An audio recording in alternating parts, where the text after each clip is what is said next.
¿Cuáles han sido los extremos más grandes que has visto? Bueno, quizá varios, ¿no?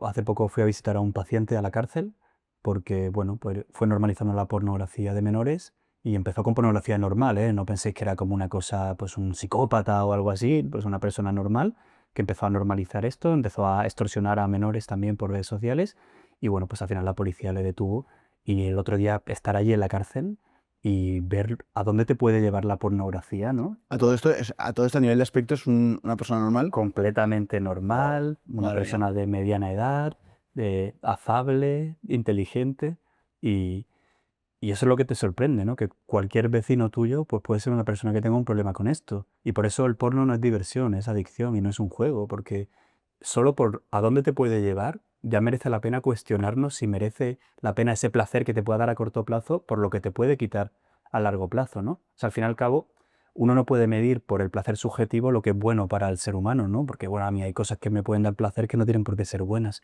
Y el placer a corto plazo no siempre es la felicidad, ¿no? Muchas veces, de hecho, el placer instantáneo y rápido, pues es algo efímero, es superficial. Lo interesante muchas veces son cosas que permanecen, que son estables. Y eso lo vemos. Tú pasas un rato leyendo un libro, te sientes súper gratificado. Haces lo mismo viendo TikTok y tienes como ansiedad, ¿no? Como Ya ves. compulsividad. Es otra sensación. Y eso tiene que ver con esa dopamina rápida y dopamina lenta.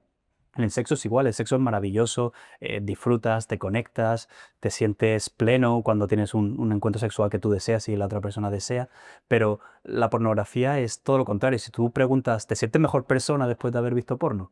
Tú al día siguiente de ver 4 vídeos porno no lo cuentas en el cole, ¿no? No. En la universidad, como cuando ves una peli de, yo qué sé, Jason Statham de violencia, ¿no? Tú dices, pues vi 4 vídeos donde hicieron, te lo callas, porque sabes que a lo mejor no es algo de lo que enorgullecerte, ¿no? Y yo creo Mm. que eso dice mucho, la forma en la que nos relacionamos, ¿no? Muy anónima, muy tabú, entre los amigos a lo mejor lo comentan, ¿no? Pero tampoco vas a los detalles concretos. Y hay miles y miles de vídeos de agresiones sexuales, de incesto, de madrastra, de primastra. Y, y todo el mundo dice, yo veo porno normal, yo no veo esas cosas raras. Todo el mundo a mí me dice eso siempre. Y digo, pues hay millones de views de eso. Alguien los tiene que ver. Igual yo no lo he conocido todavía, pero alguien los tiene que ver. Es que se han multiplicado desde el año 2000 al año 2020, se han multiplicado por 3 las agresiones sexuales que aparecen en los vídeos pornográficos de forma explícita, ¿no? O sea, por 3 el aumento de todas esas agresiones Ah, sexuales. Es una vídeos, locura. vídeos de cómo pegan a mujeres son.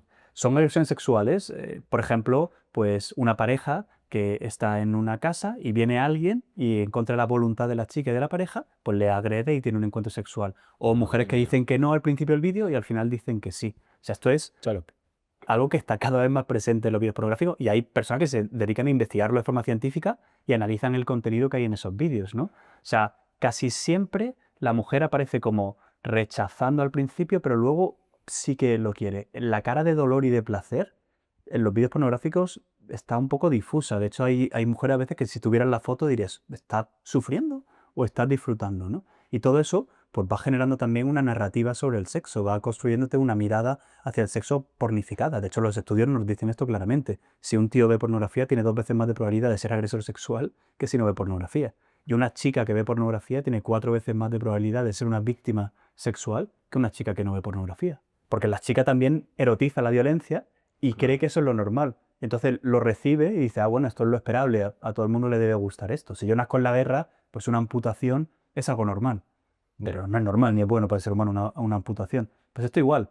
Hemos ido normalizando una serie de cosas por una industria que solo quiere ganar dinero y que le damos exactamente igual. O sea, para la industria del porno somos clientes. Claro. Y además es una industria de explotación sexual. Luego, si queréis, hablamos un poco de la industria. Pero, o sea, el mundo turbio que hay es el auténtico narcotráfico del sexo, ¿no? Y a nivel de esos casos que hablábamos, ¿no? Esos casos más extremos, Mm. la mayor cantidad de veces diarias que has visto que una persona recurre a la masturbación con pornografía, o incluso pueden incluso consumirla sin masturbarse.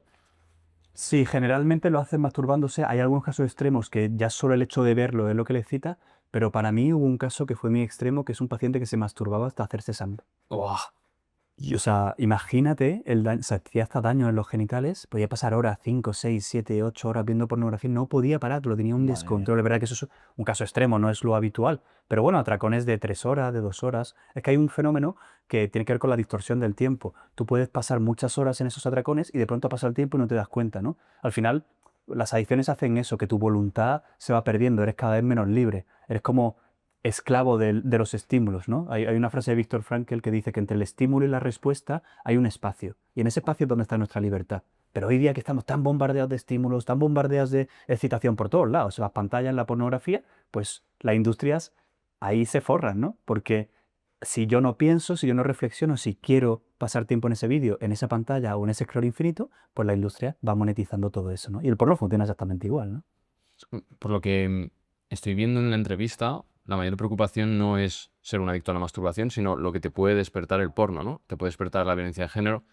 Y claro, me hace pensar que todos en cierta parte tenemos dormida esa parte de adictos, ¿no? En nuestro cerebro como humanos, todos tenemos esa parte dormida como adictos, agresores, y que puede ser que se despierte o no se despierte en esta vida.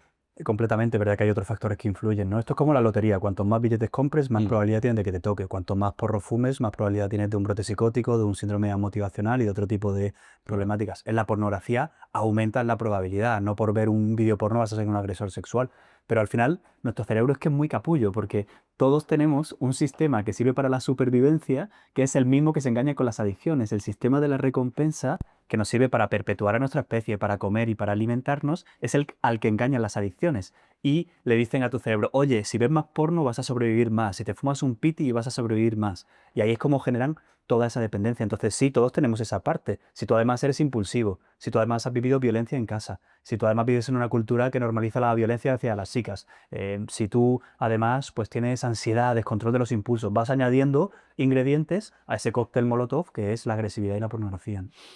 Vamos ya a entrar en la parte más neurocientífica, digamos, de por qué nos volvemos adictos a eso, aunque incluso nuestra voluntad esté en la dirección contraria, ¿no? Y después entenderlo de esta manera para poder ver cómo poder solucionarlo. Es decir, cómo... Porque seguro que la gente, o sea, la conclusión es clara, la lógica te dirá, no veo más contenido para adultos, pero el comportamiento luego es otra cosa, es lo que tú dices, la voz esa que te calma, Total. cómo lidiar con ella. ¿Dónde está esa voz? ¿Dónde sucede esa adicción en el cerebro? Bueno, hay diferentes mecanismos, pero sobre todo tiene que ver con el sistema de la recompensa y la gratificación, que al final está en el núcleo de accumbens, corte cingulado, y son sistemas que sirven pues, para reforzarnos cosas que nos van a ayudar a sobrevivir. Si yo bebo un poquito de agua porque tengo sed, los sistemas de la gratificación me van a dar una recompensa y me van a motivar a hacer algo que me ayuda a sobrevivir. Y la próxima vez que tenga la posibilidad de beber agua, con mi cerebro va a decir, oye, le bebo agua que te sentó fenomenal. Ahí entran las adicciones porque son muy mentirosas y le dicen a tu cerebro, oye, la próxima vez que vayas a ver pornografía, vuelve a verla que te va a dar mucho placer y mucha gratificación. Ahí pues empieza a deformar ese sistema, como si yo me pongo una camiseta XXS, ¿no?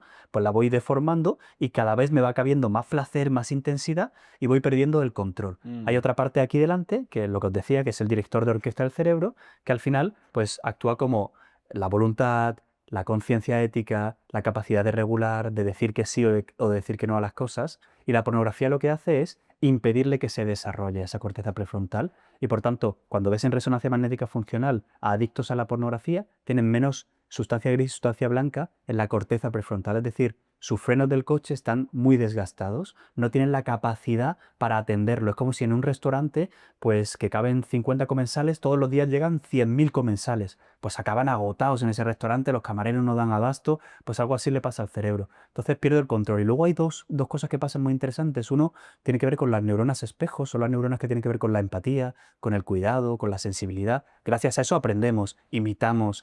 Pues cuando soy pequeño y mi madre me dice mamá, yo repito mamá, ¿no? O sea, son unas neuronas muy importantes para relacionarnos y comunicarnos. Pues cuando consumen más pornografía están más alteradas y digamos que a los sujetos los empiezas a tratar como a objetos, ¿no?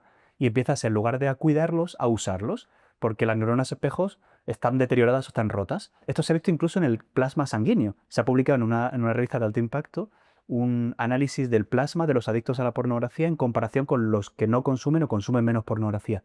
Y los niveles de oxitocina y vasopresina, que son dos hormonas que tienen que ver con el vínculo, la sensibilidad, la ternura, el cuidado, están alterados cuanto más porno consumen, ¿no? O sea que tus capacidades neurológicas y neurofisiológicas para cuidar al otro, para comunicarte, para mirarlo, para quererle, ¿no? Pues están deterioradas por ese consumo del porno, lo cual es algo bastante brutal, ¿no? Ahora está pasando un problema muy grave con la inteligencia artificial, ¿no? Es una locura, sí. Yo tengo pacientes en consulta, tengo un paciente en consulta que ha desnudado a sus 4 hermanas Madre mía.